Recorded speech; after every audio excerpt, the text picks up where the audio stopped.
However, you may be listening, wherever you may be listening, thank you so much for tuning in to another edition of the All Cardinals podcast. My name is Donnie, joined always by my co-host Richie Bradshaw. For more Arizona Cardinals news, analysis, insight, and more, head to allcardinals.com today, Richie. I think as we've chugged along through this rookie profile series, there's one name that everybody's kind of been clamoring for. Everybody has been super excited to hear and read about, which is quarterback Clayton Tune. We'll get into why exactly it is so exciting here in just a moment. But before we get into everything, how are you? Oh, I'm good. I am tuned up for this episode, Oh Mr. my Truin. goodness. I am tuned up. You literally made that joke on the Owen Papo podcast. So And I will don't continue to even make those jokes too. exactly. Don't you? Oh You my know, gosh, I don't me. like how confident you are when on your first Dr. Pepper of the day. First and only, we're trying to cut back. It's tough. It's tough. I have a caffeine addiction too, and I get No, migraines. It's same man. awful. I really can't say anything with by my energy drink exception, but Ghost is that is really neither. good. It is. It's very good to a fault. Sometimes it's very Yes, very good. their Who sour patch. also is very good. Quarterback Clayton Tune, fifth round pick, who has been impressing here. We'll get into that here in just a moment, but his draft profile: 4 year starting quarterback for the Houston Cougars. A very, very high volume guy, which I feel like is every quarterback that comes out of Houston. But nonetheless, you still need to produce and hold up your end of the bargain as a quarterback, and that's what he did at the college level. Limited in arm strength, but very confident thrower of the football, and I think that plays into something Jonathan Gannon had said during minicamp, where somebody asked him how Clayton Tune was doing, and he said, "What I like about him is that he's not scared." There's a couple of throws he made out there last week or so, and we're like, "Man, that's a tight fit right there." And he was like, "I know, I'll get it, I'll put it in there." So I think his handle of the offense has been impressed. Myself, and I know the coaches, because we've thrown a lot at him to operate the offense the way we want the quarterback position operated, and he's making some good reads. Um, he seems to be impressing everybody in the desert, both coaches and players. Whenever you watched Clayton Tune, what did you see? I saw a quarterback that doesn't necessarily have all the physical tools and does have some of the limitations that some people don't want to see at the position. But Donnie, he does have the size that you're looking for at 6'3", 220. He has the confidence that you look for in your signal caller. He's got a gamer's mentality. You don't throw for over 10,000 yards by not being somebody who is confident in their ability to be a starting quarterback. And you look at Clayton Tune and he checks off a lot of the boxes. There's just some stuff he needs to clean up. I think a lot of it is the footwork, which can lead to some accuracy issues. Like, don't be fooled. He obviously was completing 67% of his passes over the last 2 seasons, but prior to that, he was a sub 60% passer. So there's definitely some improvement there. At the next level, he's going to need to continue to build upon that if he wants to be a quarterback that's not turning the ball over a lot against NFL defenses. But the bottom line is he's got a gamer's mentality, Donnie. This is a dude who put up video game numbers, and there's a chance at the next level that he can surprise some people. And, the best case scenario here for Clayton Tune is being a guy that the Cardinals are comfortable enough with that they don't have to rush Kyler Murray back. And when Murray is back, Clayton Tune is the number 2 quarterback on that roster. I think he does have that kind of potential to solidify that status with the team. I was gonna say, yeah, and Clayton Tune, more than anything, does not lack the confidence. 5 minutes after he was drafted, he jumped on a conference call with reporters, and the very first words that came out of his mouth, unprompted, was, "I think I'm the best quarterback in this class." Now, obviously, is he? Time will tell. Probably no. Like we talked about with Owen Papo yesterday, sometimes guys like that slip through the cracks, but more times than not, if you're playing the numbers game, not really. But when you look at Clayton Tune, obviously a very confident guy, he put up, like you said, video game numbers at the college level. I think my question for you next is, do you think a lot of those quarterbacks who come from systems like Houston, like those air raid offenses, do you think there's a stigma around them just because they put up those gaudy numbers at the college level doesn't necessarily mean they'll translate to the next level? Absolutely. I can think of tons of examples. Connor Halliday at Washington State, another Houston quarterback in the form of, oh my God, I'm totally drawing a blank on his name. Kyle Allen had success there. Dude, he played like 6 college seasons. Oh my goodness, that's It's not gonna one of the cars. no. And that gosh dang it. He played with the Houston Texans for a minute. It'll come to me later on in the podcast. But point is, like, you got Bailey Zappi was somebody who was drafted very late. There's so many questions that people will have with lower level schools, lower level competition, and guys who are high volume passers because things come to these quarterbacks just so much easier compared to Case Keenum is who I was thinking of. I told you it would come to me. I'm mad I didn't remember his name. Same. But you've got a lot of guys that have had a lot of success at the collegiate level that did not translate simply because they don't have the tools necessary to be able to make that jump. Like, it truly is a massive jump in competition going from, the competition that Houston was playing against on a consistent basis to what they're going to be going up against at the NFL level. I mean, we talk about this with like SEC competition is like the worst SEC players or the worst NFL players are the best SEC players, right? And Houston did the right thing by jumping to the Big 12 to help that learning curve. But until then, they were playing in the AAC, I believe, and it's going to be a learning curve. I hope that Clayton Tune is going to be able to make that jump, but he absolutely has a lot of history going up against him. No, for sure. I think you look at the kind of offense he was into. Not that it was a one read offense. And like, granted, a lot of people want to slap that tag on guys coming from schools like Houston. That's a very big thing with, let's say, like Ohio State quarterbacks, for example, the one read progressions they have to make. And I mean, they're a national championship contender every single year. So I think that just goes to show maybe, yeah. And maybe not every single quarterback heading into the draft kind of has that stigma around them, but it definitely is a learning curve. And I think what I like about Clayton Tune so far is that he is trying to push those boundaries a little bit. He's not playing it safe. He's not checking down. He's trying to figure out whether or not those balls can fit into tight windows. And I'd rather him do that in training camp as opposed to, let's say, somehow he does win the starting job, which we will talk about a little bit later. Him either holding himself back or him just throwing 4 or 5 interceptions a game. If there's ever a time I want my quarterbacks throwing interceptions, it's training camp, it's OTAs, it's other voluntary workouts or non-voluntary workouts and stuff like that. Mandatory, that's what they're called. That's where I want my quarterbacks throwing interceptions. Like you said, take those chances, see what your limitations are, see where you can exceed expectations, see what's going on with chemistry that you might have with some of the receivers there. Like, that is the time that you want to throw interceptions. I will never, ever read into Clayton Tune threw 10 interceptions in practice today. I won't read into that.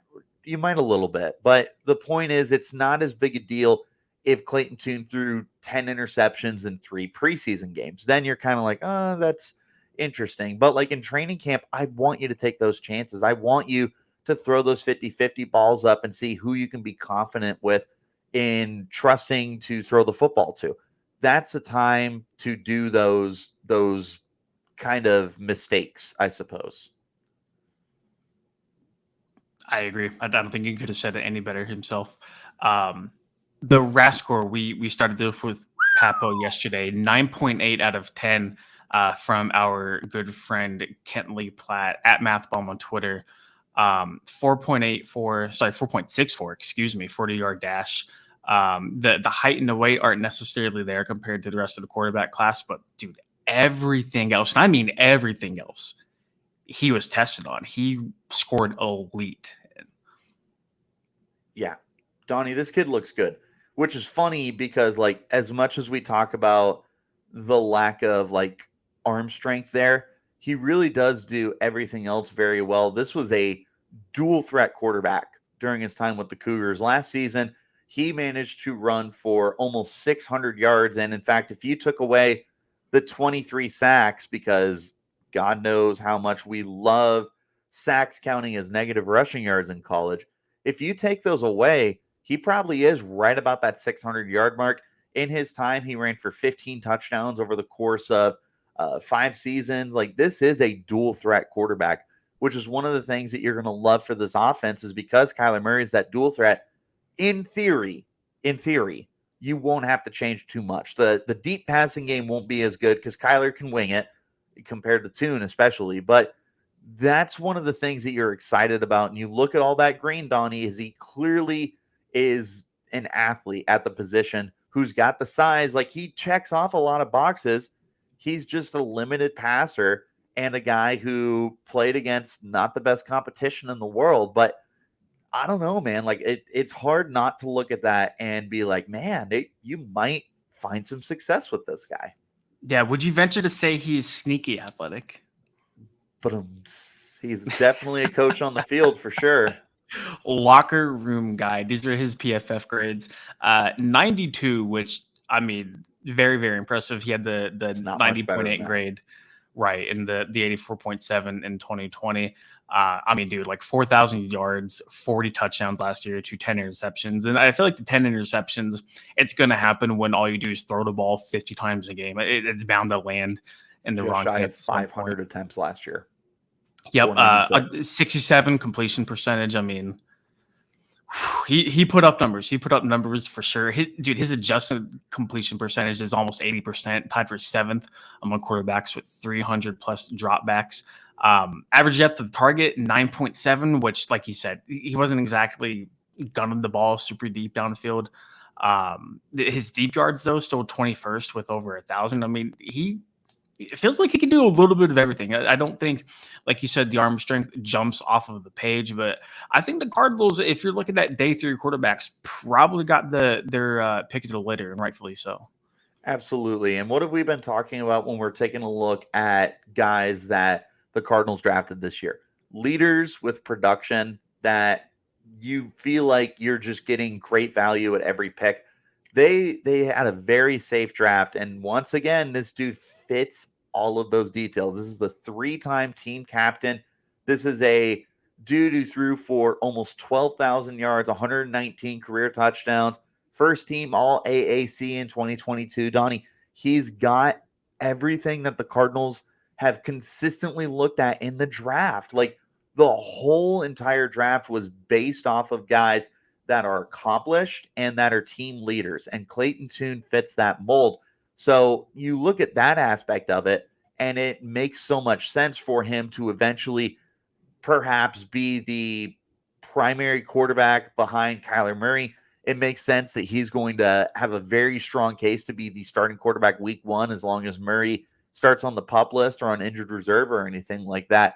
He's really established himself during his time at college to the point where he gets to the pros and it's like, you can't ask for much more. There are very few quarterbacks, if any quarterbacks, that had resumes as great as what Clayton Tune has. It's just he's that guy, pal. He's him. He's him. He's Timothy Shamlet. Is that a real person? Yeah, so the title of the video, I don't know. I am the definition of unhip. No, it's a real person. Thank God. He's an actor. Title of the video is, can Clayton Tune start? And I do want to get into that because Kyler Murray obviously looks like he won't be ready for the opener. Nobody really knows when he's going to be coming back. It looks like right now there is an open starting spot for the starting quarterback job in Arizona. I think it's fair to say that Colt McCoy definitely has a leg up on Clayton Tune and David Blau. I would be remiss if I didn't tell you there's a lot of buzz inside the facility about Clayton Tune. There's a lot of excitement about him. As well, I guess before we talk about Clayton Tune, really quick, what are your thoughts on Colt McCoy? Because he's getting up there in age. He had another surgery this offseason. He's been kind of banged up a little bit. And in my eyes, he worked really well the last couple of years because he was in a system ran by Cliff Kingsbury where he knew quarterback friendly the ins and outs of it. Now he doesn't necessarily have that privilege. He doesn't have that leg up on maybe another guy on the practice squad or maybe a free agent addition like David Blau was last year towards the end of the regular season. Yeah, Donnie, you know what you've got in Colt McCoy. He's a lot closer to 40 than he is 30. It just makes sense to begin the process of moving on. I understand the logic of staying with him because he's safe. He's the wonder bread of this quarterback room. Like, you know what he is. You feel confident in him. It's just white bread. But with Clayton Tune, you've got that bit of excitement. Let's be honest, Donnie. It's going to be hard to get Cardinal fans in the stadium this year. especially with Kyler Murray not playing to. It was hard to get them in the stadium with Kyler Murray healthy. Was exactly. And it's going to be even more difficult for these home games for the Cardinals to actually feel like home games and not sellouts for the teams. Because I'll tell you what, I'm going to be there for the Ravens game, and I promise you there's going to be a lot more Ravens fans than there are Cardinal fans. But neither here nor there. What you should be doing is going with these guys that you drafted. This is not the same organization that brought Colt McCoy in. So the same loyalties don't exist anymore. They have loyalties to the guys that they drafted. And so they should be looking at this draft class, their first draft class, and be wanting to see and evaluate who stays, who's not a part of the future. And Clayton Tune could very well be a part of that future. He's accomplished. He all the things that we've said, Donnie. He could be the primary backup, or God forbid, a starter for the team if he's able to play out of his mind and be a very good football player like he was with the Cougars. Like, I think that you should be going with Tune week 1. If you ask me to make a prediction, it's probably Colt McCoy, and I don't think that's the right choice to make. Yeah, I would also agree with that, because I think at the end of the day, Jonathan Gannon and his staff are still going to try to win football games. And you really have to evaluate, who do you think gives you the best opportunity to win football games? I think the Cardinals are going to find themselves in a position a lot through the first 5 or 6 weeks of the season where running the ball and playing good defense just isn't going to win them football games. They are not a talented enough team to do that. They're going to fall behind a couple of scores, and they are going to need to air it out. I think Colt McCoy is, at this point in his career, a very good game manager. I don't trust him to run and gun the Cardinals to a victory, because we've tried to see him do that the last couple of years. And granted, did he lead the Cardinals to a handful of wins in Seattle and Los Angeles? Sure. But whenever push came to shove, Colt McCoy was not leading this 80-yard touchdown drive to go and beat a team. He wasn't going tit for tat and blow for blow with these other quarterbacks around the National Football League. Now, granted, and now he's a year older and more banged up. The Cardinals didn't necessarily ask him to do that, so maybe that's a little bit on them. But you need an injection of youth at this position. You need somebody who is going to push the ball down the field, that try to target Marquise Brown, try to target Rondell Moore, try to use the big bodies of guys like Zach Pascal and Michael Wilson. I mean, you saw what Colt McCoy and AJ Green did last year, and that was very, very little. And, is that probably a bad example? Probably. But at the end of the day, I just think Clayton Tune, although far less experienced, although probably isn't as good of a passer as a 36, 37-year-old Colt McCoy is, and he probably deserves that start. But, I mean, we still haven't seen him in training camp. We still haven't seen him in preseason. There's a lot of actual football left to be played before we can make that judgment. But I think I sit here right alongside next to you. Without having the benefit of hindsight, yeah, I do think Clayton Tune should at least get that opportunity. Agreed. I don't know if I have too much more to add to that. I just love the points you made about trying to get the younger guys involved.